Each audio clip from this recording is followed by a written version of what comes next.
कि मैं भी और ख़ामोशी के साथ फील्ड मार्शल हम कई ममालिक में गए और उनसे कहा कि IMF का प्रोग्राम है, ये हमारा एक्सटर्नल गैप है, आप इतने बिलियन डॉलर्स दे दें, आप इतने बिलियन डॉलर्स दे दें।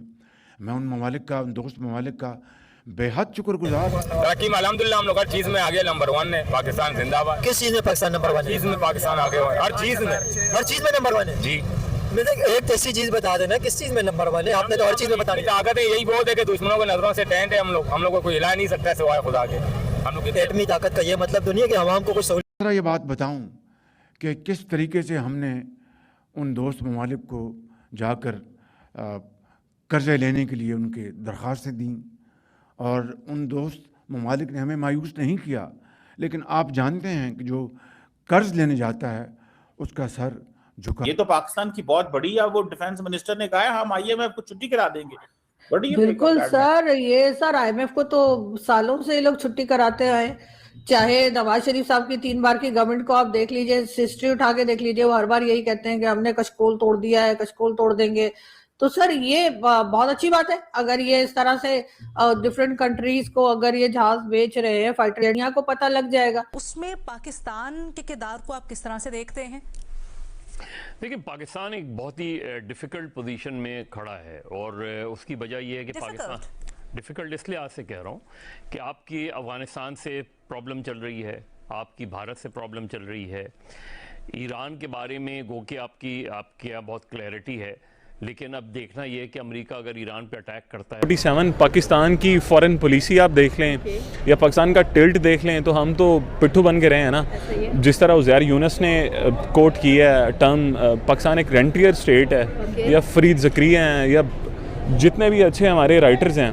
तो दोस्तों, शहबाज शरीफ का एक वीडियो फिर से वायरल हो गया है जिसको लेकर पाकिस्तानी और खास करके शहबाज शरीफ को जो चाहने वाले हैं वो शहबाज पर ही भड़क गए हैं कि आखिरकार तुम हमारे मुल्क की पोल दुनिया भर के सामने क्यों खोल रहे हो। एक्चुअली में क्या हुआ कि पाकिस्तान के अंदर पाकिस्तान के प्रधानमंत्री ने अपने 4 से 10 टट्टुओं को बुलाया जो कि फौजी फाउंडेशन के हैं और दुनिया भर को चीजें एक्सपोर्ट करते हैं। उनको इन्होंने अवार्ड वगैरह बांटे हैं। अब उसी फंक्शन के अंदर शहबाज क्या बोलता है कि मुझे बहुत शर्म आती है कि हम IMF के प्रोग्राम में हैं और इससे उभरने के लिए हम अपने दोस्त ममालिक जाते हैं, साथ में मार्शल भी रहता है हमारे, परंतु हमें वहां पर सर झुकाकर दूसरे देशों से भीख मांगनी पड़ती है कि देखो भैया हमारे पास IMF का प्रोग्राम है, कुछ ना कुछ इंतजाम तो पैसों का करना ही पड़ेगा, नहीं तो हम बैंकरप्ट हो जाएंगे। यह भाषण आप सभी को आगे देखने को मिलेगा, पर इस वीडियो को दुनिया भर में वायरल। मैं यहाँ पर बग़ैर किसी लगी लपटी के आपको बताना चाहता हूँ कि मैं भी और ख़ामोशी के साथ फील्ड मार्शल हम कई ममालिक में गए और उनसे कहा कि IMF का प्रोग्राम है, ये हमारा एक्सटर्नल गैप है, आप इतने बिलियन डॉलर्स दे दें, आप इतने बिलियन डॉलर्स दे दें। मैं उन ममालिक का, उन दोस्त ममालिक का बेहद शुक्रगुजार हूँ कि जिन्होंने हमारी पजीराई की।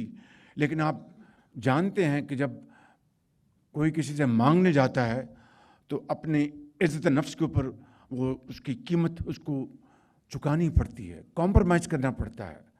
और फिर बाद में कोई ऐसा कहीं से ख्वाहिश आ जाए तो उस ख्वाहिश को वो कितनी भी वो उसको इम्प्लीमेंट करने का कोई जवाज़ ना हो, आप उसका बोझ लेते हैं। तो मैं समझता हूँ कि ये वो हालात हैं जिनसे हम गुजरे या उसको चैलेंज के तौर पे लिया और आप देखें कि वहाँ उनका उतना नुकसान नहीं हो पाया और उसकी वजह यह है क्योंकि उनके पास और मार्केट्स अवेलेबल थी। अब ये जो मुआहदा हुआ है ये जाहिर है इस मुआहदे के दूररस नताइज होंगे, लेकिन मुझे लगता है कि ये मुआहदा दरअसल अमेरिका की तरफ भी इशारा है कि अगर आपने हमारे साथ ये किया तो फिर हम भी दूसरी मार्केट्स की तरफ खुलकर जा सकते हैं। और चाइना के साथ इंडिया के ऑलरेडी ट्रेड है। हमें इस वक्त क्या करना है कि हम इस वक्त इस लिहाज से कि इस वक्त हमारा अमेरिका के बाद और ख़ास तौर पे पाक भारत जंग के बाद जो पोजीशन आई और जो अमेरिका ने पाकिस्तान के साथ स्टैंड किया और अब तक वो स्टैंड कर रहा है, ख़ास तौर पे डोनाल्ड ट्रंप मुसलसल पाकिस्तान की तारीफ़ करते हैं, लेकिन इकनॉमिकली हम कितना आगे गए हैं। इकनॉमिक चैलेंजेस आज भी हमारे बहुत ज़्यादा ग्रेव हैं उसमें, और आने वाले वक्तों में, क्योंकि इस वक्त एक अनसर्टन सी सिचुएशन है पूरी दुनिया में, पता नहीं अमेरिका ईरान के साथ क्या करेगा, क्या सलूक करेगा, और एकदम चीज़ें किस हद तक बिगड़ सा जाती हैं। तो जो ग्राउंड पे चीज़ें हैं, क्या हमने, क्योंकि हमने अपनी मोबिलिटी कहीं नहीं दिखाई इस लिहाज से कि हम कोई बड़े क्राइसिस की सूरत में हम अपने पैरों पे खड़े रह सकें। ये जो सिचुएशन है ये हमारे लिए अलार्मिंग, और इसके लिए हमें सोचना चाहिए। और हम जिन मार्केट्स की तरफ देख रहे हैं उन मार्केट को कंसोलिडेट करें। अभी पता नहीं अगले मिड टर्म इलेक्शन में डोनाल्ड ट्रंप की क्या पोजीशन होगी, क्योंकि हम बहुत ज़्यादा डिपेंडेंट किसी एक मुल्क पे हमें नहीं होना चाहिए। ज़ाहिर है चाइना के साथ हमारे बड़े पुराने ताल्लुकात हैं, सऊदी अरब के साथ हमारे पुराने ताल्लुकात हैं, लेकिन किस हद तक हम सस्टेनेबिलिटी की तरफ जा रहे हैं, किस हद तक हम प्रोग्रेस की तरफ जा रहे हैं, ये हमारे लिए बड़ा चैलेंज होगा। हमें इसको, इंडिया और यूरोप यूनियन का जो मुआहिदा है वो उनका मुआहिदा है, उसको हमें कोई एटमी मिसाइल में बोले, कोई मिसाइल में, कोई जहाज मार नहीं, जंग की बात नहीं कर रहे, इकोनॉमिकल तरक्की की बात कर रहे हैं। तरक्की में अल्हम्दुलिल्लाह हम लोग हर चीज में आगे नंबर 1 है। पाकिस्तान जिंदाबाद। किस चीज में पाकिस्तान नंबर 1 है? चीज में पाकिस्तान आगे है, हर चीज में नंबर 1 है। जी, एक ऐसी चीज बता देना किस चीज में नंबर 1 है? आपने तो हर चीज में बता दी। ताकत है यही बहुत है कि दुश्मनों की नजरों से टेंट है। हम लोग को कोई हिला नहीं सकता सिवाय खुदा के। हम लोग एटमी ताकत का ये मतलब तो नहीं है कि आवाम को कोई सहूलत मिलेगी। तरक्की क्या की तरक्की की मैं बात कर रहा हूं। चीज में तरक्की देखो, हम लोग तरक्की मुल्क में हर चीज में अल्हम्दुलिल्लाह। हम लोग 50 कौम है, तरक्की कहाँ से होगा?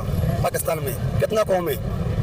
कुछ समझदार है ना, तरक्की कहाँ से होगा? आप क्या कह रहे हैं? पाकिस्तान के अंदर ज्यादा कौमें रहती है, इस वजह से पाकिस्तान तरक्की नहीं कर रहे? हाँ, यही बात है ना। आपको पता है इंडिया के अंदर कितने कौमें रहती हैं?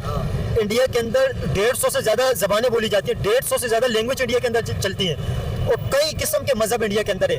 वहाँ पे हिंदू है, मुसलमान है, सिख है, ईसाई है, हर किस्म के, पारसी है, हर किस्म के लोग वहाँ पे इंडिया के अंदर रहते हैं। बुद्ध मत है, तो यहाँ पे तो इतने ज्यादा मजहब भी नहीं है, कौमें अलग है। लेकिन कौमें अलग है से तो फिर तो इंडिया को बहुत पीछे होना चाहिए। फिर इंडिया क्यों तरक्की कर रहा है? पाकिस्तान तरक्की कर रहा है, सब तक कमा के कहा रहे हैं, सब लोग जा रहे हैं दिल्ली से पाकिस्तान में कमा के जा रहे हैं। तो क्या चाहिए?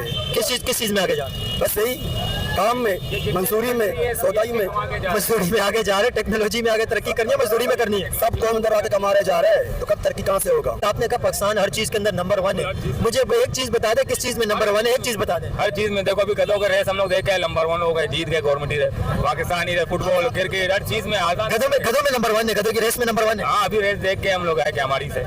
अच्छा, अभी आपने गधे की रेस देखे आप? जी बिल्कुल।